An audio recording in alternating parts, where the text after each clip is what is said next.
جناب غلام احمد صاحب پرویز کا اصل امتیاز یہ رہا کہ انہوں نے بہت زور کے ساتھ یہ بات پیش کی کہ میں قرآن مجید کا طالب علم۔ ان کے ماننے والوں نے بھی ان کو قرآن مجید کے ایک جلیل القدر مفکر کی حیثیت سے پیش کیا۔ قرآن کو انہوں نے اپنی امتیازی چیز قرار دیا۔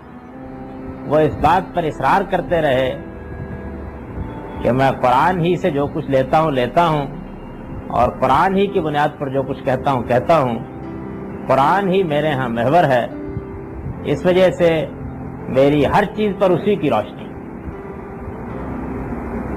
چنانچہ یہ مسئلہ تو پہلے ہی مرحلے میں طے ہو جاتا ہے کہ ان پر بحث کرتے ہوئے ہمارے پاس اللہ کی کتاب موجود ہے جس سے ان کا فکر سارا کا سارا نکلا ہے، اور ان کا مدار بھی اسی پر ہے، اور وہ اسی کی بنیاد پر کہتے ہیں کہ میں نے دین کو سمجھا ہے۔ تو اس میں یہ چیز خود بخود واضح ہو جاتی ہے کہ قرآن مجید کے فہم کے لیے یا قرآن مجید تک رسائی کے لیے جو اصول انہوں نے قائم کیے ہیں وہ اصول کیا صحیح ہیں۔ یوں سمجھ لیجئے کہ قرآن مجید پر تدبر کے اصول ہی میں اگر تو صحت ہے تو نتائج پر گفتگو ہو سکتی ہے، اور ان میں سے کوئی چیز مانی بھی جا سکتی ہے، کوئی رد بھی کی جا سکتی ہے۔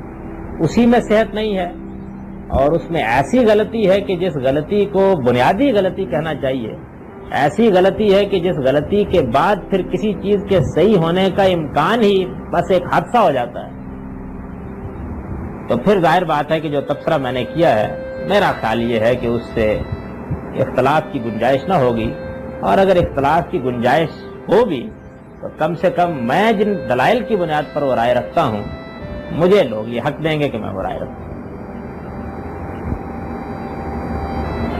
وہ اصول جس پر وہ قرآن مجید کو سمجھتے ہیں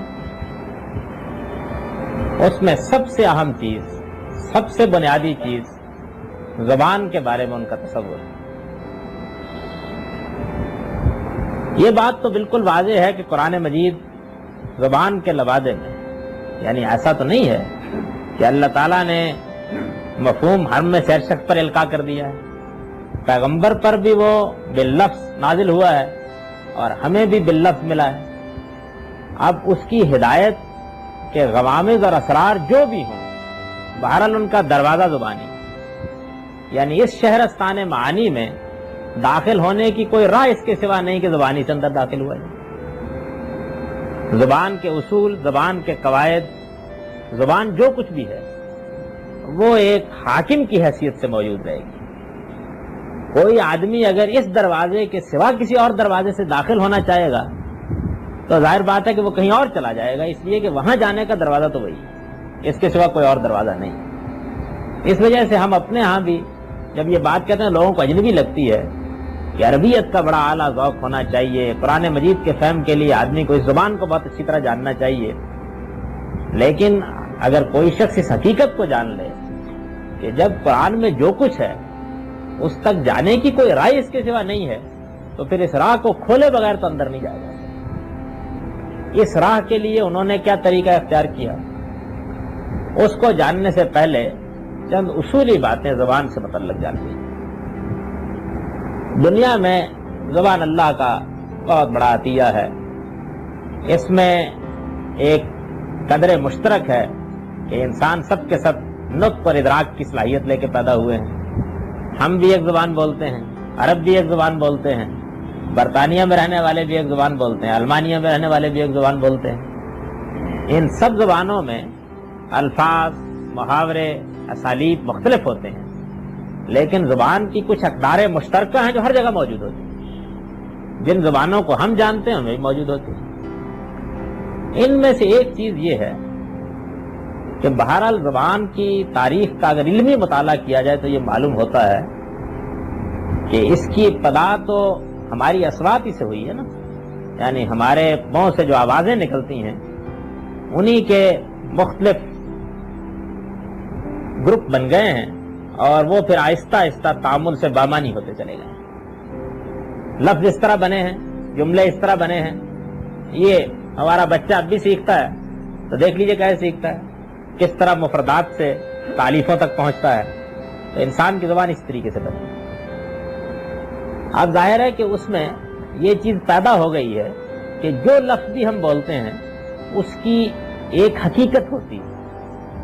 یعنی اس کی اگر آپ تاریخ کا تتبع کریں، اس کے پیچھے پیچھے چلیں اور یہ جانیں کہ یہ کہاں سے بنا ہے، تو پہنچ جاتا ہے آدمی. یعنی کبھی پہنچ جاتا ہے، کبھی نہیں پہنچتا، لیکن بہرحال بہت سی زبانوں میں پہنچ جاتا ہے. یہ کسی لفظ کی حقیقت تک پہنچنا، وہ کہاں سے نکلا، کہاں سے بنا، اس کی ابتدائی صوت کیا تھی، اس وقت وہ کس معنی میں تھا، مختلف ادوار میں وہ کن مراحل سے گزرا، یہ وہ چیز ہے کہ جو دنیا کی ہر زبانی میں ہوتی ہے. عربی زبان کا معاملہ یہ ہے کہ وہ چونکہ دوسری زبانوں کے اختلاط سے نہیں بنی، اس لیے اس میں یہ تحقیق اور بھی آسان ہو جاتی ہے. اور عربی زبان سے واقف ہر شخص جانتا ہے کہ اس میں ہم بہت آسانی کے ساتھ یہ بتا دیتے ہیں کہ یہ ایک مادہ ہے جس سے مختلف الفاظ مختلف مراحل میں بنتے چلے گئے. ہماری اپنی زبان میں بھی یہ ہوتا ہے. ہماری زبان میں کیا ہوگا، ہم جو لفظ بول رہے ہیں وہ لفظ کسی دوسری زبان سے آیا ہوگا. مثلا وہ ہندی سے آیا ہوگا، وہ فارسی سے آیا ہوگا، وہ عربی سے آیا ہوگا. وہاں وہ ظاہر ہے کہ کسی طریقے سے بنا ہوگا، اس کے بننے کی وہ تاریخ وہاں بھی موجود ہوگی. اس کی ہم تحقیق کرتے کرتے اس کی بالکل انتہا تک بھی اگر ممکن ہوتا ہے تو پہنچ جاتے ہیں اور یہ بتا دیتے ہیں کہ یہ لفظ مختلف ادوار میں ان مراحل سے گزر کر یہاں تک پہنچا ہے. یہ لسانیات کا بڑا دلچسپ موضوع ہے. یعنی اس میں یہ بات جانی جاتی ہے کہ لفظ کی تاریخ کیا ہے. اس پر عربی زبان میں بھی بہت سی چیزیں لکھی گئی ہیں، ہماری اردو میں بھی ہیں. اس کا فائدہ کیا ہوتا ہے؟ اس کا فائدہ یہ ہوتا ہے کہ آدمی یہ جان لیتا ہے کہ ہم جس لفظ کو آج بول رہے ہیں یہ لفظ اپنا کیا پس منظر رکھتا ہے، اس میں یہ معنی کیسے پیدا ہوئے ہیں، یہ جان لیتا ہے. لیکن اس ساری بحث کا تعلق علم لسانیات سے ہے. اس بحث کا زبان کے فہم، کسی کلام پر تدبر سے کوئی تعلق نہیں. کسی کلام کا متکلم جب اپنا مدعا بیان کرتا ہے تو اس میں یہ چیز کوئی اہمیت نہیں رکھتی کہ جو لفظ اس نے استعمال کیا اس لفظ کی تعریف کیا ہے. اس میں یہ چیز اہمیت رکھتی ہے کہ اس نے یہ لفظ جب استعمال کیا اس وقت یہ کس معنی میں بولا جاتا تھا، جو محاورہ استعمال کیا اس زمانے میں اس کا کیا مفہوم تھا. یہ چیز اہمیت رکھتی. یہ چیز بالکل بدیہی ہے. میں چند بہت عام فہم مثالیں دے دیتا ہوں تو بات سمجھ میں آ جائے گی. ہم اردو زبان میں عام بولتے ہیں شوربہ. اس زمانے میں اس زمانے میں یہ لفظ بولا جاتا رہا ہے. میں آج اگر یہ کہوں یہاں پر کہ میں نے شوربے کے ساتھ روٹی کھائی ہے تو اس کا ایک مفہوم ہے جو اس زمانے میں جب میں یہ لفظ بول رہا ہوں، جب یہ فقرہ میری زبان سے نکل رہا ہے، متعارف ہے. میرا مخاطب فوراً وہ مفہوم سمجھ لیتا ہے اور اس مفہوم کو سمجھ لینے کے بعد وہ میرے مدعا کو پا لیتا ہے. اس میں کوئی اس کو دقت نہیں ہوتی. یعنی وہ میں نے شوربے سے روٹی کھائی ہے، میں نہ میں کی تاریخ پر غور کرتا ہے، نہ نے کی تاریخ کو کریدتا ہے، نہ روٹی کے بارے میں یہ بحث کرتا ہے کہ یہ کہاں سے لفظ بن کے آ گیا ہے، نہ کھائی ہے کی تاریخ سے اس کو کوئی دلچسپی ہوتی ہے. وہ اگر اردو زبان سے واقف ہے تو میں جیسے یہ جملہ بولوں گا وہ اپنے متعارف علم کی بنیاد پر میرا مفہوم سمجھ لیتا، جان لیتا. یہ چیز ہے جو زبان میں اصل اہمیت رکھتی ہے. اب فرض کیجئے کہ علم و دانش کی کسی مجلس میں کوئی لسانیات کا ماہر ہے، اس سے یہ سوال کیا جاتا ہے کہ یہ لفظ شوربہ بنا کیسے ہے. تو وہ مثال کے طور پر یہ کہتا ہے کہ بھائی بات یہ ہے کہ اصل میں یہ لفظ قدیم دری زبان سے ہوتا ہوا آیا ہے. شور نمک کو کہتے ہیں. اب بھی فارسی میں یہ لفظ اس معنی میں استعمال ہوتا ہے، اردو میں بھی استعمال ہوتا ہے. سمندر کو اسی وجہ سے دریائے شور کہا جاتا ہے. اور با پانی کو کہتے ہیں. تو یہ لفظ نمکین پانی کے لیے استعمال ہوتا تھا، آہستہ آہستہ ایک خاص طرح کے سالن کے لیے استعمال ہونے لگی. یہ اس نے تحقیق جان کر دی. اس تحقیق سے ہمیں روشنی ملی کہ یہ لفظ کیسے بنا ہے، اس کے پس منظر کیا ہے. لیکن وہ مفہوم جو متکلم نے یہ جملہ بول کر کے میں نے شوربے سے روٹی کھائی ادا کرنا چاہا تھا، اس میں نہ اس تحقیق نے کوئی اضافہ کیا نہ اس میں کوئی کمی. وہ مفہوم اپنی جگہ ہے.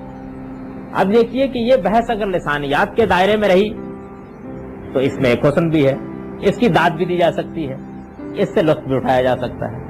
لیکن یہ جملہ میں نے اپنی کتاب میں لکھ دیا کہ میں نے شوربے سے روٹی کھائی، یعنی کوئی مضمون بیان کرتے ہوئے جملہ لکھ دیا۔ میری کتاب پر 2، 4، 5، 10 صدیاں گزر گئیں۔ اب اس کے بعد ایک آدمی میری کتاب کی شرح لکھتا ہے۔ شرح لکھتے وقت اس کے لیے فطری اصول یہ ہوگا کہ وہ یہ دیکھے کہ جب یہ کتاب جاوید لکھ رہے تھے اس وقت شوربہ کس مفہوم میں استعمال ہوتا ہے، یہ فطری اصول ہوگا۔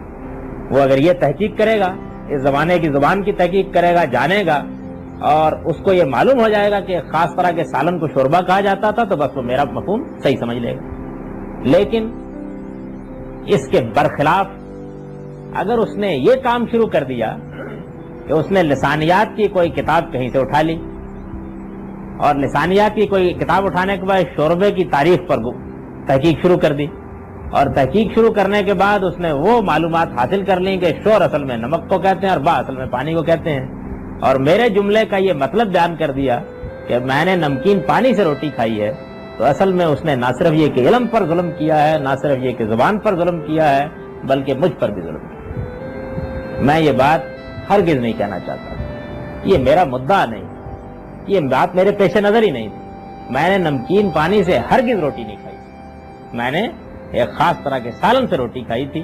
میں نے اپنے اس عمل کو اس فقرے میں بیان کیا تھا۔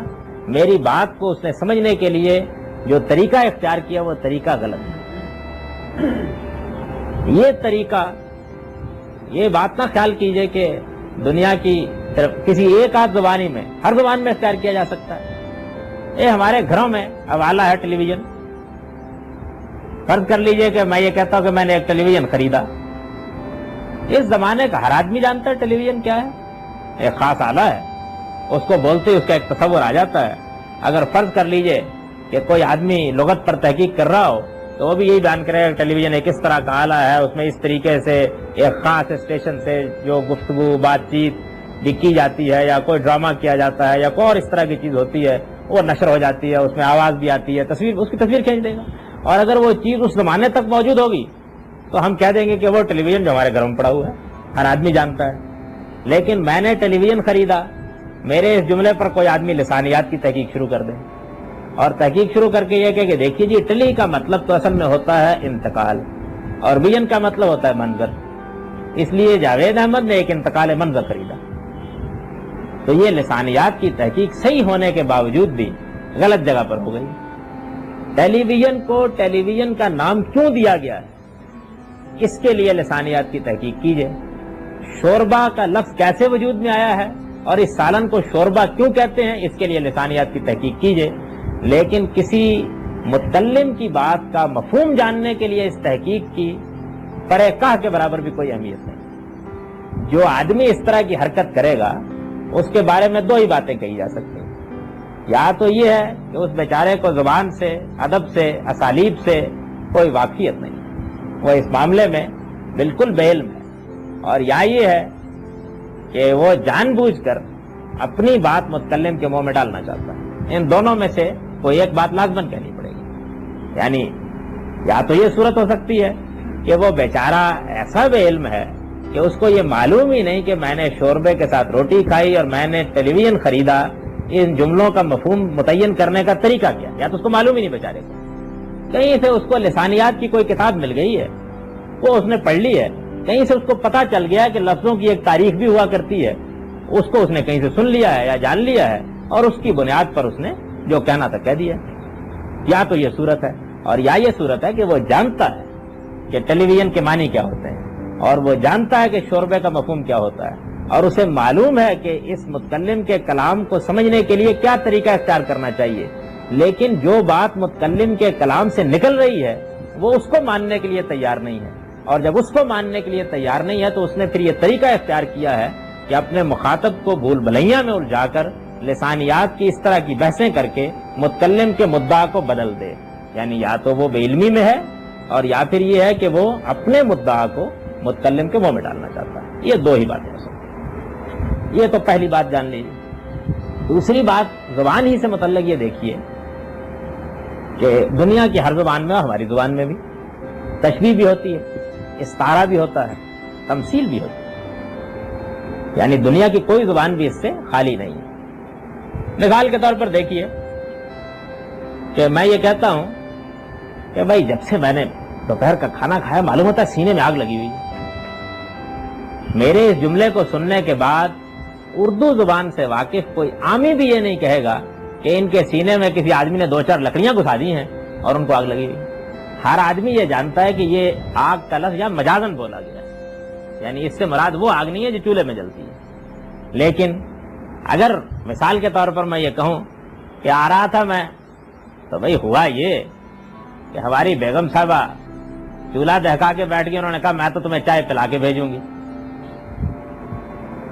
ابھی تو آگ جل رہی ہے، ابھی میں اس پر دیگچی رکھتی ہوں، پک جائے گی، پی کے چلے جانا۔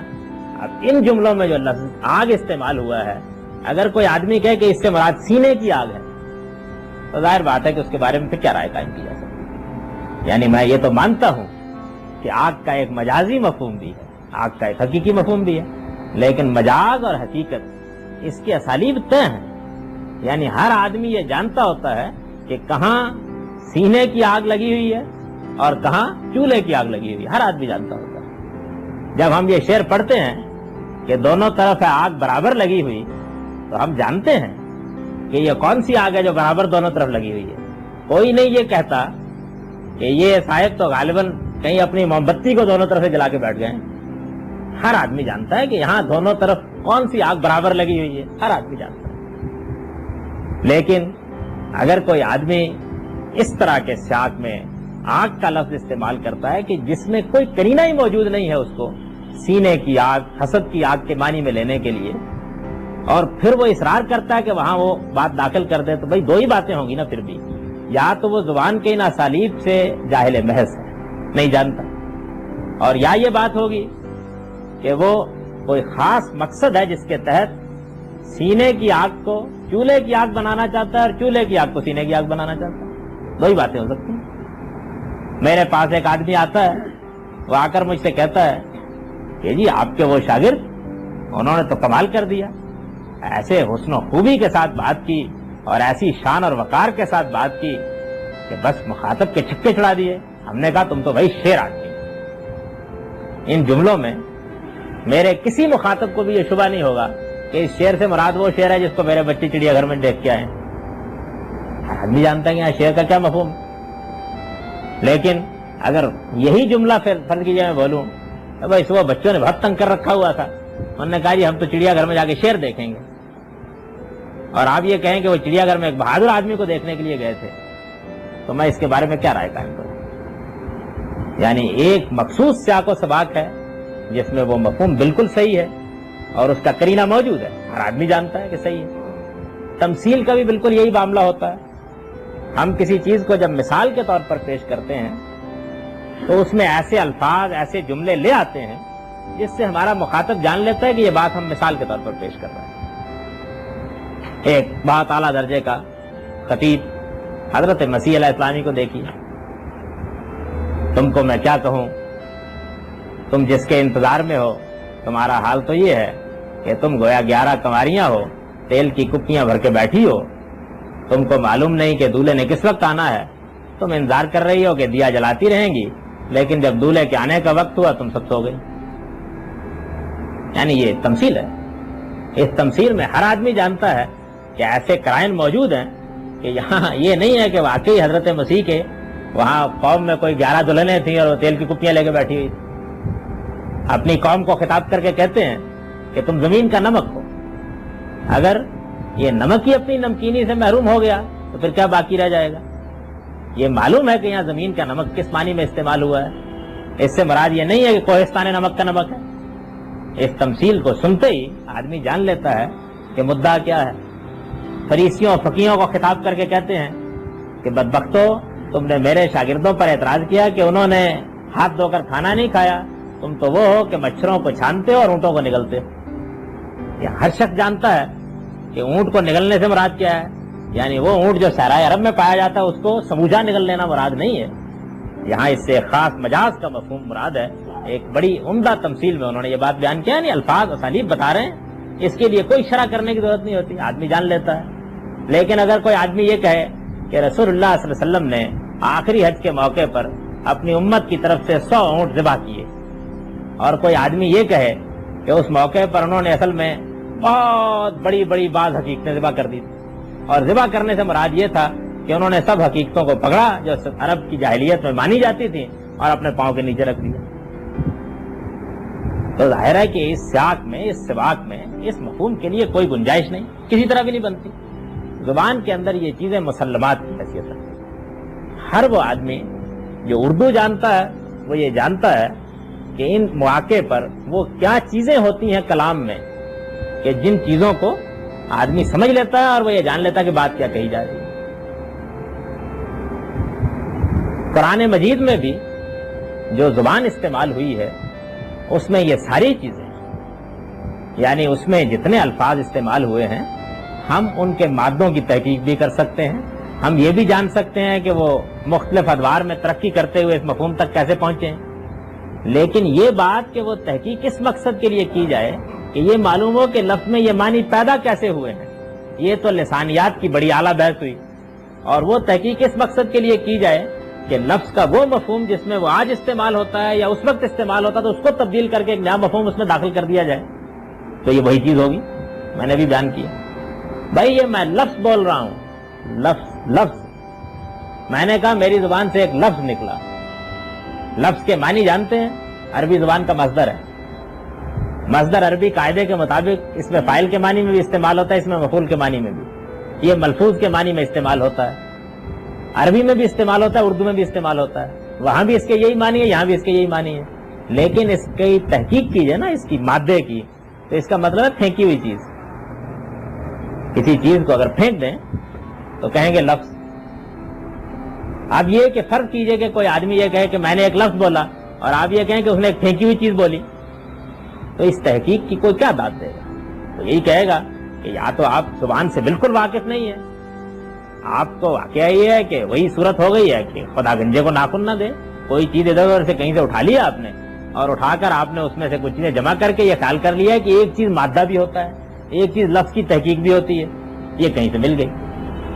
میں یہ عرض کرتا ہوں کہ عربی زبان میں ایک تو ایسے لوگ ہیں کہ جنہوں نے لغت اس اصول پر ترتیب دیا ہے، ان میں ایک تو ہمارے امام راغب ہیں جن کی مشہور قرآن مجید کے مفردات پر لغت ہے، اور دوسرے ایک اور صاحب ہیں جنہوں نے مقائص اللغہ لکھی ہے۔ ان دونوں نے یہ کیا ہے کہ یہ چیز اپنے لغت میں بیان کی ہے لسانیات کے پہلو سے کہ یہ لفظ حقیقت میں تھا کیا، یہ چیز بیان کی ہے۔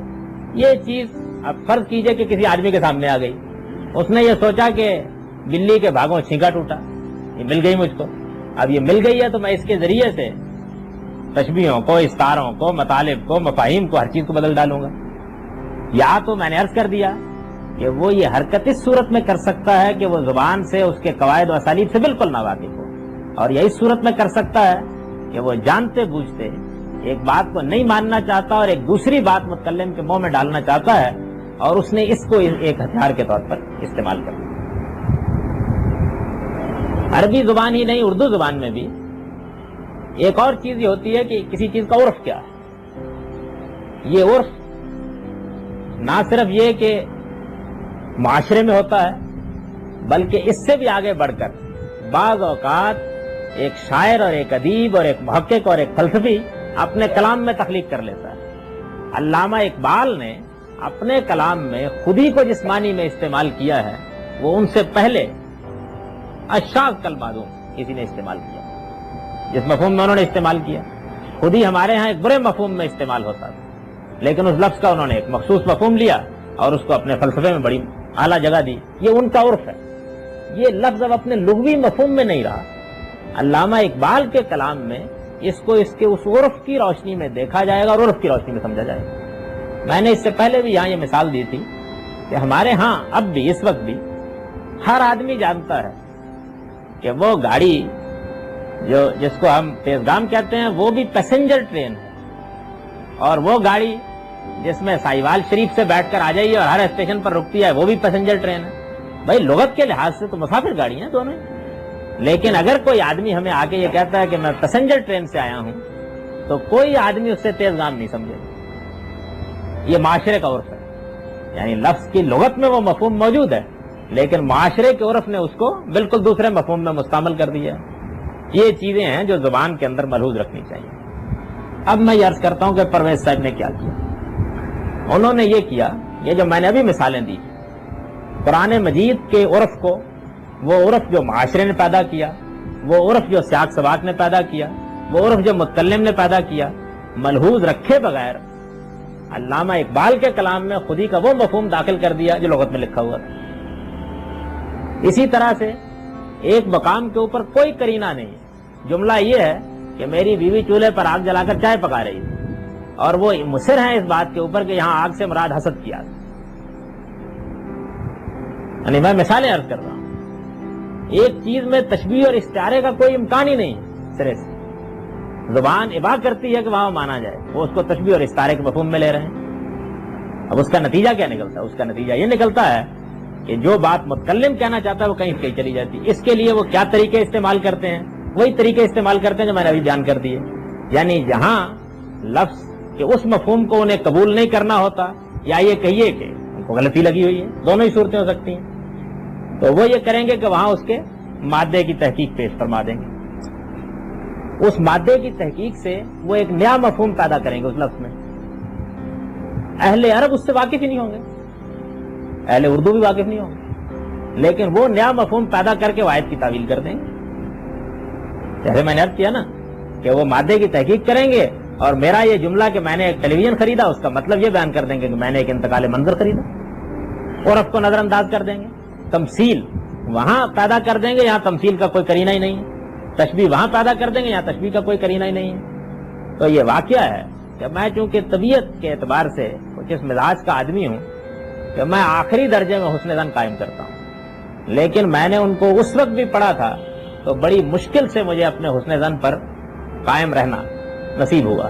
اور میں نے اس وقت اس لیکچر کو دینے سے پہلے ان کی چیزیں دوبارہ دیکھیں تو واقعہ ہے کہ بس میں اپنے آپ کو یہی کہہ سکتا ہوں کہ بھائی حسن ظن قائم رکھو، ورنہ اس پہلی بات کے لیے گنجائش نہیں بنتی کسی طرح بھی کہ غلطی لگی ہوئی ہے. صاف یہ معلوم ہوتا ہے کہ وہ بعض قرآن مجید کی صریح باتوں کو نہیں ماننا چاہتے، اور جب نہیں ماننا چاہتے تو پھر اس کے بعد وہ یہ طریقے اختیار کرتے ہیں. یہ صاف معلوم ہوتا ہے، لیکن میں اپنے اس تاثر کے باوجود یہ کہتا ہوں کہ ہو سکتا ہے ان کو غلطی لگے. یعنی یہ صاف معلوم ہوتا ہے. میں بھی مثالیں پیش کروں گا تو آپ بھی جان لیں گے کہ یہ میں تاثر کس وجہ سے قائم کرتا ہوں.